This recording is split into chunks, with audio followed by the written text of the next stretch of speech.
125cc가 실용성과 가성비와 뭐 이런 거를 모두 선택하는 가장 합리적인 선택이에요.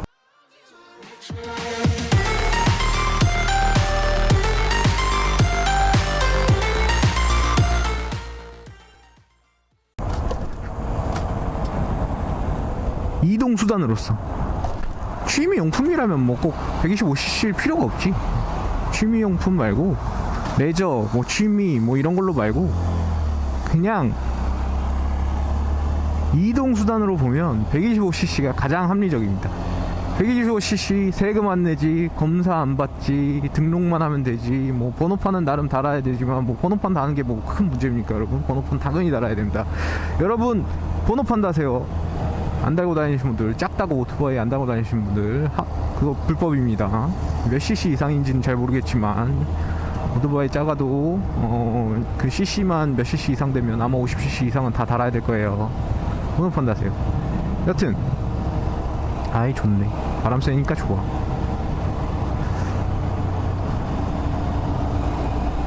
여튼 125cc가 가장 합리적인 선택입니다.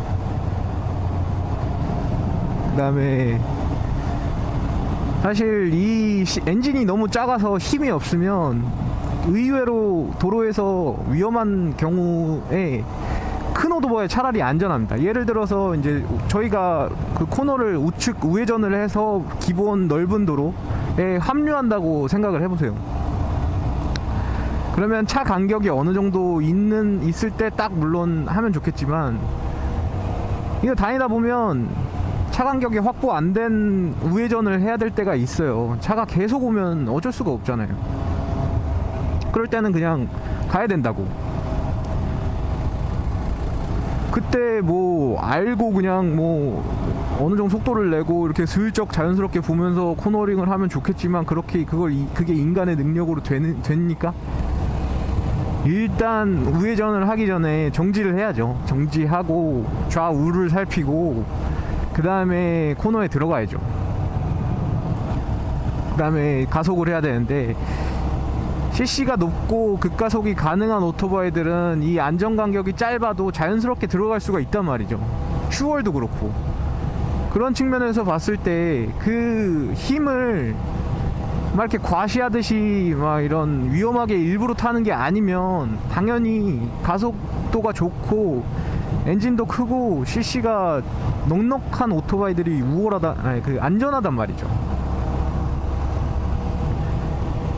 안전하게 운전한다는 전제 하에는 한마디로 가속도가 높은, cc가 높은 오토바이들이 더 안전합니다.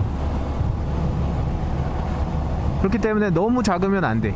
너무 작으면 그럴 때 불리할 때가 있어요. 근데 또 너무 크면 경제성이 떨어지잖아요. 그 가운데 있는 게 125cc인 거죠. 한번 말씀드렸지만 125cc 이상은 정기검사도 받아야 되고 세금도 내야 돼요. 근데 125cc는 그럴 필요가 없습니다. 125cc는 세금도 아직은 안 내고 뭐 나중에 뭐 하겠다, 뭐 검사도 안 해도 됩니다. 그래서 나중에 하겠다는 뭐 계획은 들은 적은 있는데 어쨌든 아직 시행되지는 않고 있고 뭐 아직 법이 바뀐 건 없습니다. 그래서 이게 굉장히 이동수단으로서는 상당히 합리적인 수단이라는 거죠. 그래서 뭐 시티 100이든 뭐 일반 이런 오토바이 타시는 그 생업에 종사하시는 분들이 뭐 혼다의 그 뭐죠, 유명한 스쿠터 커브든 뭐 약간 그런 거, 이런 스쿠터를 제일 많이 타시는 이유가 125cc가 정말 가장 합리적입니다. 이동수단으로서 지금 타면 탈수록 느껴져요. 특히나 이런 되게 최신형은 아니지만 최근 기술이 이제 들어간 이런 오토바이는 연비가 125cc 이거 5,000원으로 한 200 몇십 킬로 가거든요.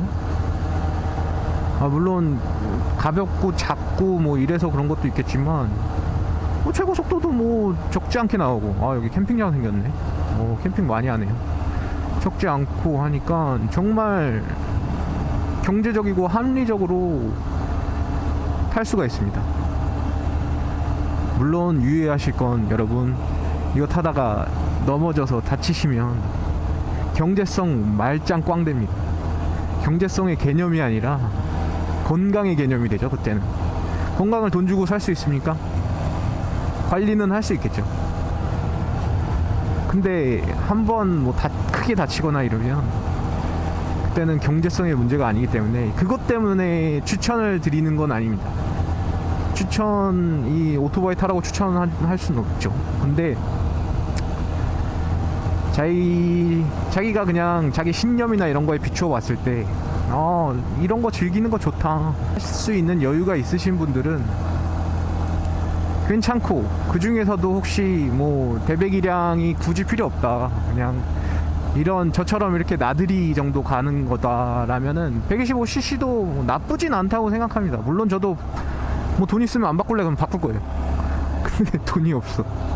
나만 돈이 없는 게 아니잖아. 우리나라의 대부분의 사람들, 그리고 뭐 저뿐만 아니라 우리나라뿐만 아니라 뭐 전 세계의 모든 사람들이 사실 돈이 없어. 슬프지만 뭐 원하는 걸 모두 가질 수는 없는 어른의 숙명이니 그 중에 선택을 한다면 이런 측면에서 125cc도 굉장히 괜찮다는 말씀을 드리고 싶은 겁니다.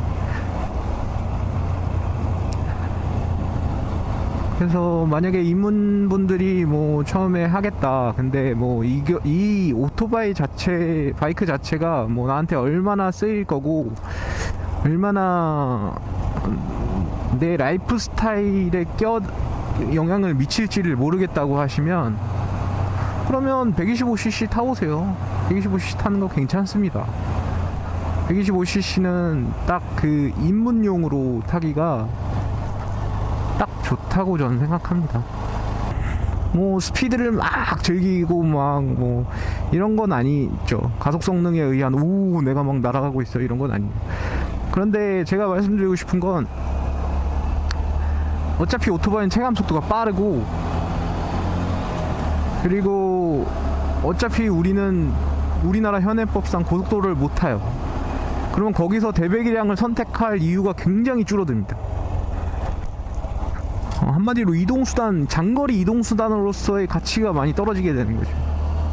물론 국도를 타는 게 더 멋있는 면도 많고, 또 멋있는 길도 있고, 뭐 평소 몰랐던 여유와 뭐 약간 햇살과 약간 이런 걸 받고 느지막이 달리기에는 국도가 확실히 좋고, 그렇기 때문에 오토바이 타는 사람들이 뭐 국도의 어디 길이나 이런 거에 빠삭하잖아요. 그런 거에 대한 장점은 인정하지만 선택이란 건 할 수 있어야지. 고속도로를 가면 내가 급한데 지금 국도를 막 신호등 있는 데를 왔다 갔다 할 수는 없잖아요. 그때 우린 오토바이는 못 한다는 거지.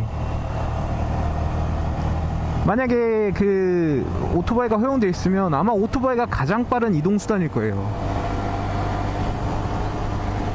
급할 때, 장거리라도.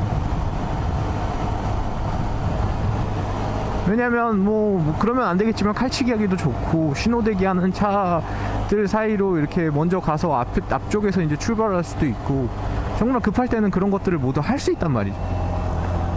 그렇기 때문에 굉장히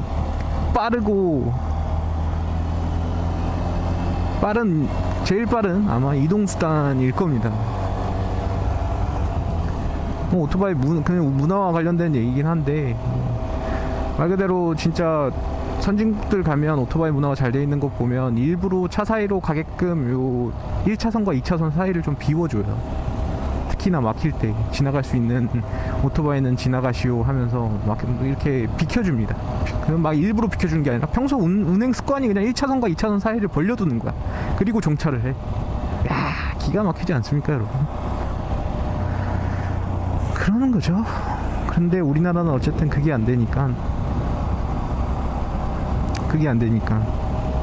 이렇게 작은 오토바이가 더 합리적이어집니다. 고속도로가 있다면 250cc에서 한 300cc 쿼터급 바이크가 아마 가장 합리적인 선택일 거예요. 근데 고속도로가 안 되고, 뭐 어차피 고속도로가 아닌 데는 최고속도도 90km가 아마 안 넘을 겁니다. 넘을 수 있는 데가 없어요, 제가 알기로. 넘어도 안 되지. 여튼 그러다 보니까 뭐 어차피 최고속도는 그렇게 필요한 건 아니고, 합법적으로 달리려면 그리고 큰 힘과 가속력이 뭐 국도 타고 뭐 유유자적하게 가는데 그렇게 필요한 게 아니니까. 물론 이제 이렇게 가다 보면 큰 배기량들은 피로도가 확실히 덜합니다. 그리고 125cc들은 대부분 단기통이기 때문에 진동이 심해요. 그런 건 어쩔 수가 없습니다. 정말 어쩔 수가 없어요. 그래서